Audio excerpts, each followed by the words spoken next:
15 doctors at the hospital couldn't save the billionaire. Then the 14-year-old black son of the cleaning lady, who is a medical genius, realizes what no one else could see. Have you ever felt invisible? I don't mean playing hide and seek as a kid. I mean the feeling of being in a room full of people, but it's like you're made of glass. They look right through you. Your voice, when you speak, seems to just vanish into the air unheard.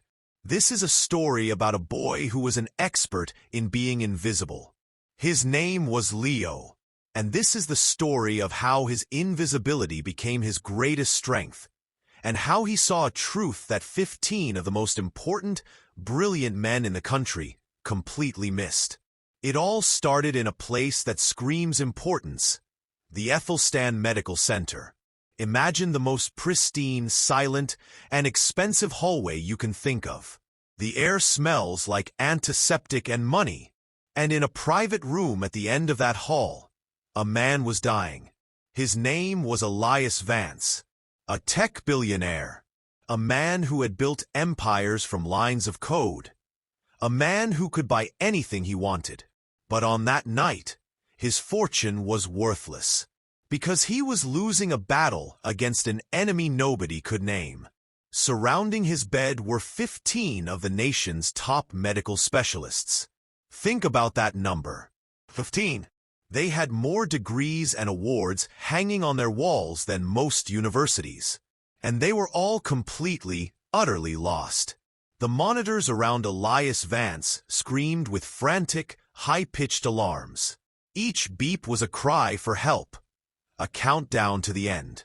"Another dose of morphine now," shouted the lead doctor, a man named Dr. Albright. His face was tight with a frustration he rarely had to feel. They had tried everything. Antibiotics for infections he didn't have. Antivirals for viruses they couldn't find. Their medicine, their vast knowledge, was failing them. It was a symphony of failure, playing out in the most expensive suite in the hospital. Now, let's pull our eyes away from that frantic scene. Let's step out of that room, into the hallway. This is where we meet our hero. But you might not notice him at first, because Leo was 14 years old, and he was holding a mop. While the doctors waged their war inside, Leo was doing his job outside. His hands, small for his age, moved the mop in slow, careful arcs across the gleaming floor. His sneakers were worn, but quiet. His uniform was a little too big, and his eyes were not on the floor.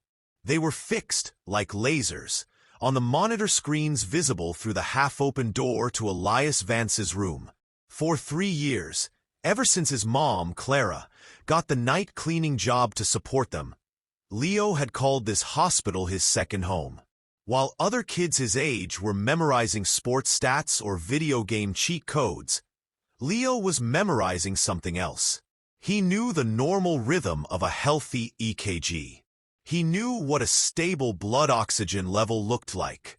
And right now, he knew that the frantic, dancing lines on Elias Vance's screens were telling a story. A story the doctors, for all their intelligence, were refusing to read. "Leo," a soft, worried voice whispered. It was his mother, Clara, pulling him gently by the arm. "Stop staring at the doctors and come help me over here. You know we can't draw attention to ourselves." She said this with a love that was etched with lines of worry. She knew her son was different. She saw the light in his eyes when he talked about medicine. But in this world, a world of rich patients and important doctors, drawing attention was a risk. They were ghosts in the machine, essential, but meant to be unseen. But Leo couldn't look away.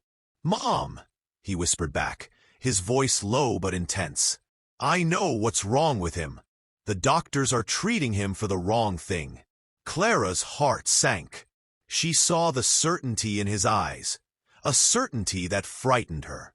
"Leo, dear, you're brilliant," she said, her voice barely audible. "But this is not our place. And how did a 14-year-old boy know such a thing? Where did this certainty come from? You see, while the hospital was a place of work for his mother, for Leo, it was a library, a university, a secret world of knowledge.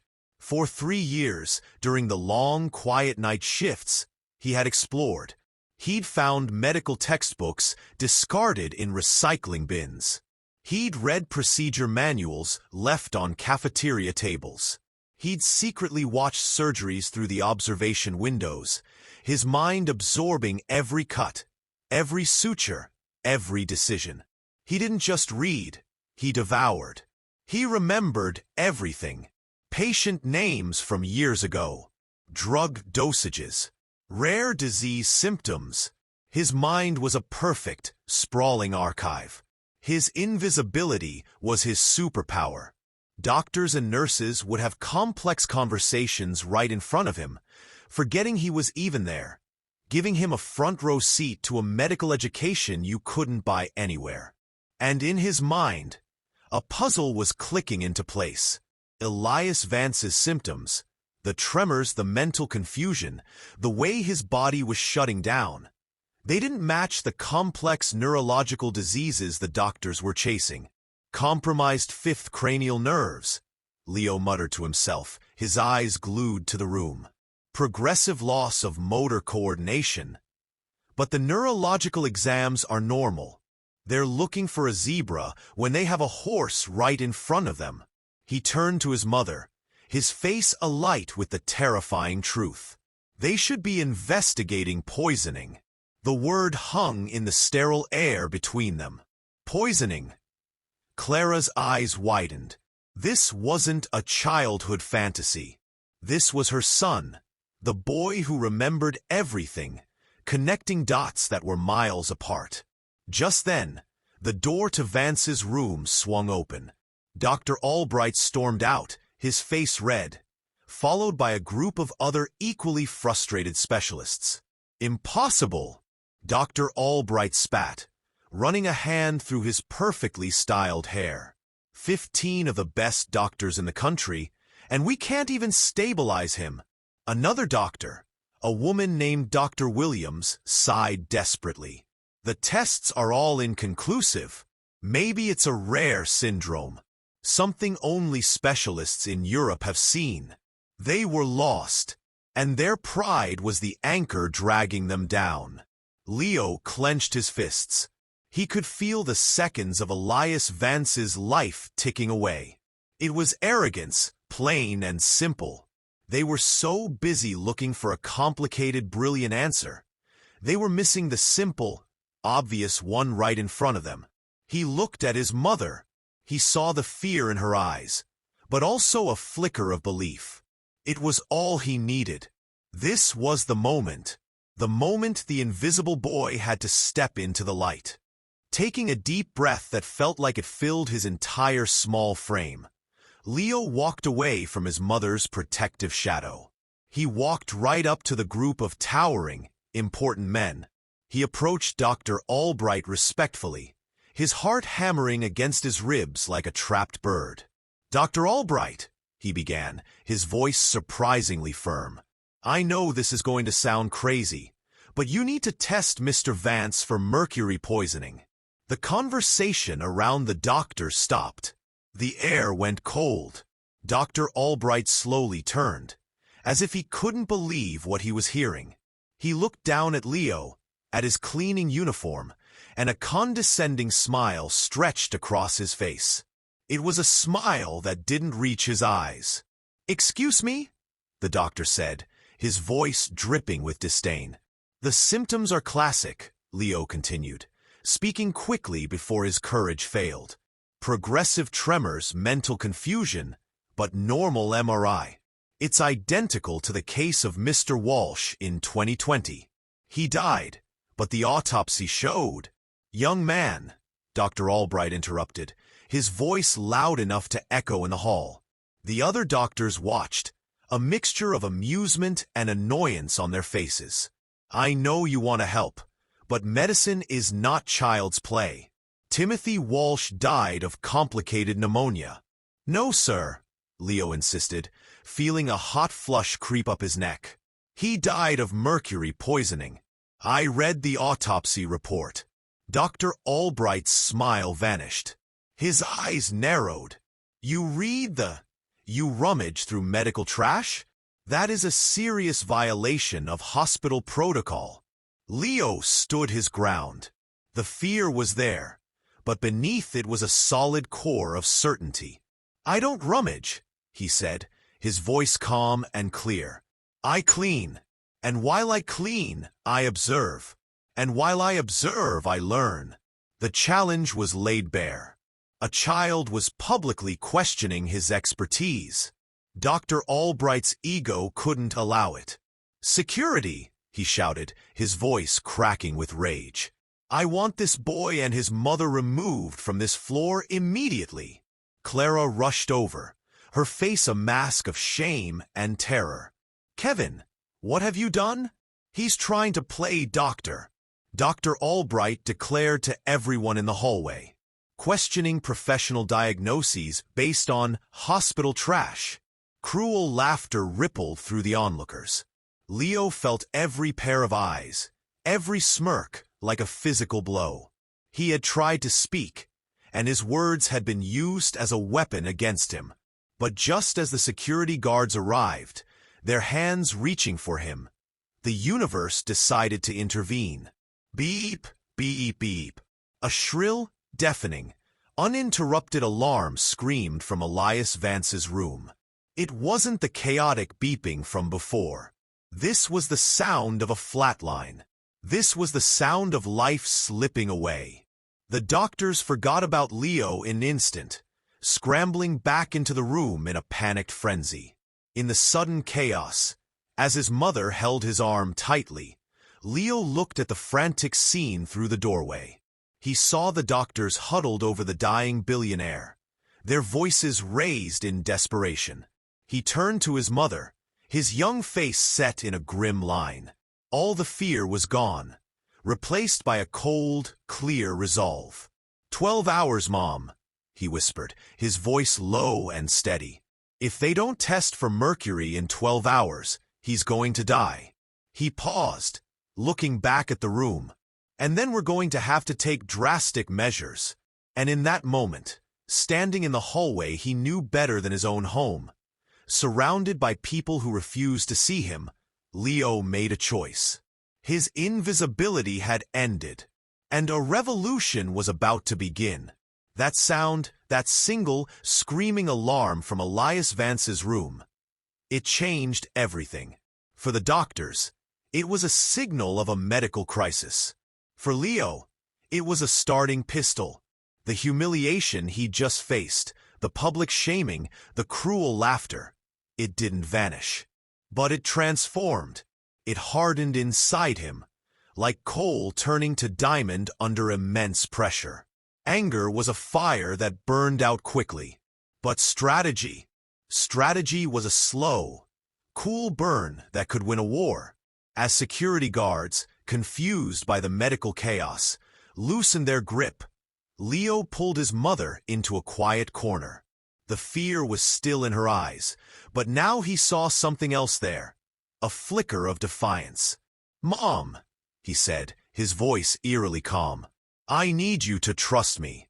What are we going to do, Leo? She whispered, her hand trembling in his. We're going to save him, he said simply. Because they can't.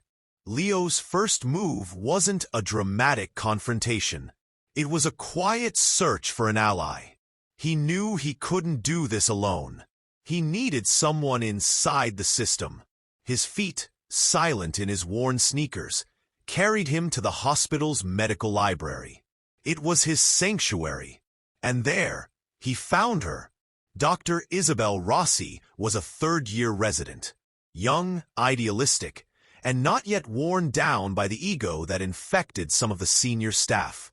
She had always been kind to Leo and his mother, sometimes even leaving a new medical journal on a table where she knew he would find it. Dr. Rossi? Leo's voice was soft in the quiet of the library. She looked up from her textbook, her eyes tired but warm. Leo, I heard there was an incident with Dr. Albright. Dr. Rossi, he said, getting straight to the point. Can I trust you? The gravity in his voice made her put her book down. Of course, Leo. What's going on? Elias Vance is dying of mercury poisoning. The symptoms are a perfect match. They're giving him an iron chelator, but he needs dimercaprol. If they don't switch the treatment in the next few hours, he will die. He laid it out with a clarity that left no room for childish fantasy. He cited the identical case from 2020. The patient's name, the room number, the failed treatments, the autopsy findings. Dr. Rossi listened, her initial surprise giving way to intense focus. Leo, she said slowly, are you absolutely sure? 100%, he replied, his eyes locked on hers. And I have a theory about how the poison is getting into his system. He explained his observation about Vance's personal belongings. The imported toothpaste, the aftershave, the soaps. Any of them could be the delivery vehicle. Dr. Rossi leaned back, stunned. It wasn't just a diagnosis. It was a full criminal investigation, conducted by a boy everyone else looked through. What do you need me to do? She asked. And in that question, Leo felt a door swing open. The plan was set in motion.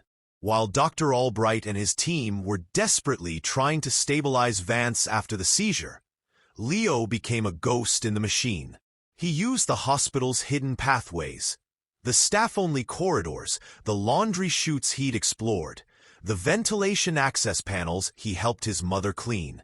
He was a shadow, moving with a purpose no one could see.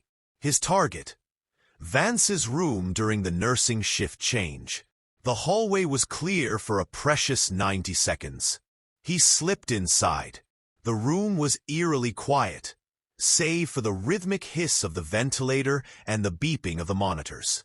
Vance looked pale, a shell of the powerful man he was. Leo's heart ached, but his hands were steady.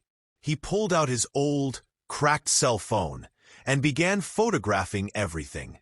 The bedside table, the bathroom counter, the bottles and tubes. Then he saw it, the tube of imported, all-natural toothpaste. He picked it up. The color was slightly off, a faint, almost imperceptible silver sheen mixed with the white. Using a plastic tongue depressor he'd taken from a supply cart, he carefully scooped a tiny sample into a small, sterile container he'd borrowed from Dr. Rossi. Just what do you think you're doing? The voice was like a whip crack in the silent room. Leo froze. Slowly he turned. Dr. Albright stood in the doorway, his face a mask of cold fury. 2 security guards flanked him. Collecting evidence, Leo said, his voice not wavering. Evidence! Dr. Albright let out a short, harsh laugh. Boy, you are delusional. Security, get him out of here. And call his mother. They're both finished at this hospital. But before the guards could move, another voice, calm and firm, spoke from the hallway. Dr. Albright, perhaps we should hear what he has to say. Dr. Rossi stepped into the room, a neutral expression on her face. After all, she continued, Mr. Vance is not responding to our current treatment. We have nothing to lose by listening. Dr. Rossi, Albright seethed, turning on her. Your career here is hanging by a thread if you continue to support this circus. Leo stepped forward. He held up the small container. The tiny bit of paste inside looked insignificant, but it held the weight of a man's life. Dr. Albright, Leo said, his voice cutting through the tension. Test this for mercury. If I'm wrong, my mother and I will walk out of this hospital, and you will never see us again. But if I'm right, he paused, letting the silence hang. If I'm right, you're going to have to explain to the world how a 14-year-old boy saved a billionaire when 15 experts failed. The challenge was thrown. A public, undeniable bet.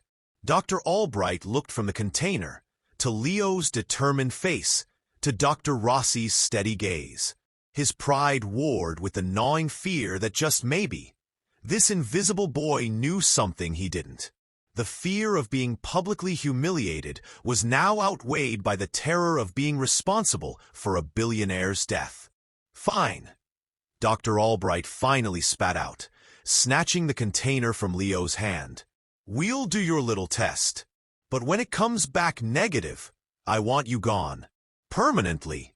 A small, calm smile touched Leo's lips for the first time. I accept your terms, Dr. Albright. But I suggest you start preparing your statement for the press. The next 2 hours were the longest of Leo's life. He and his mother waited in a small, unused break room. Clara prayed. Leo just sat, perfectly still, his faith in knowledge his only anchor. He had read the books. He had connected the dots. He knew what the test would say. Finally, the door opened. Dr. Albright walked in, but the arrogant, red-faced man from before was gone. In his place was a pale, shaken shell. He looked at Leo, and for the first time, he truly saw him. He didn't even need to speak. The answer was written in the profound shame on his face. The test, Dr. Albright said, his voice hollow. It's positive. Lethal levels of organic mercury. In the toothpaste. The air left Clara's lungs in a soft sob of relief. Leo simply nodded. Then you need to start treatment with dimercaprol, Leo said, his voice gentle, as if he were the teacher and Albright the student. 50 milligrams per kilogram, intramuscularly, every 4 hours. There was no argument. Dr. Albright just nodded and turned to give the orders. But Leo wasn't finished. Dr. Albright, he said. The doctor turned back. Have you identified who has access to Mr. Vance's personal items? That's a matter for the police now, Albright replied, his voice weary. Actually, Leo said, pulling out his phone again, I believe I have. As the medical team scrambled to begin the correct treatment, Leo gathered Dr. Albright, Dr. Rossi, and the head of security. He became a prosecutor presenting his case. For the past 3 weeks, he began, his voice clear and methodical, I've observed everyone who visited Mr. Vance.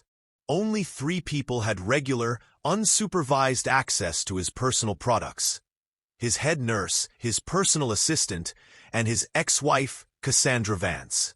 He swiped through photos on his phone, showing logs, timestamps. But only one person visited him exactly 3 hours before every single major health crisis. He showed a photo of a beautiful, impeccably dressed woman, Cassandra Vance, and she always brought him special gifts, including this imported toothpaste. Dr. Rossi stared, her hand over her mouth. Leo, how did you? A billionaire's divorce is public record, Leo explained simply. If Mr. Vance dies of an unexplainable illness before changing his will, she stands to inherit over $3 billion. He looked at Dr. Albright. And she's been an industrial chemist for 15 years. She has direct access to organic mercury. It was at that exact perfect, dramatic moment that the door to the break room opened.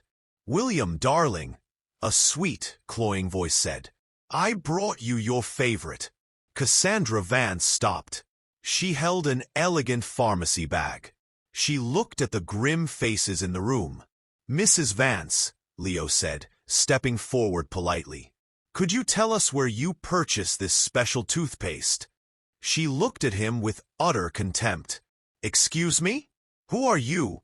My name is Leo, and I just saved your ex-husband's life by discovering someone was poisoning him with mercury mixed into his hygiene products. Her face went sheet white.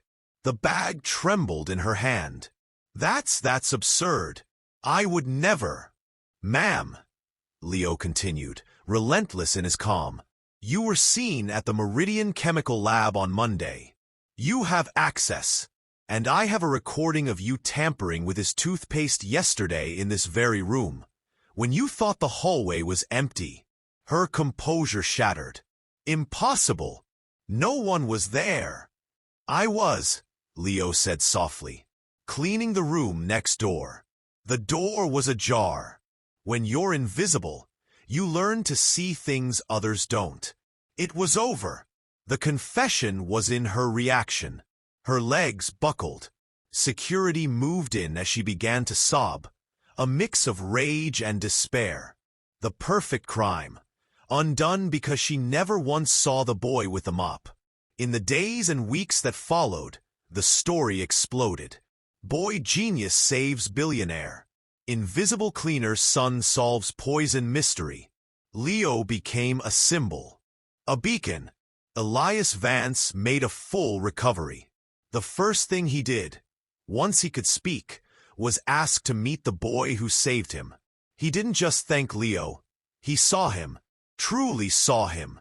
He established a $100 million foundation in Leo's honor, dedicated to finding and nurturing invisible talent. The brilliant minds overlooked by society. Clara? She was offered a job as the coordinator of that foundation's local branch. No more cleaning. No more fear.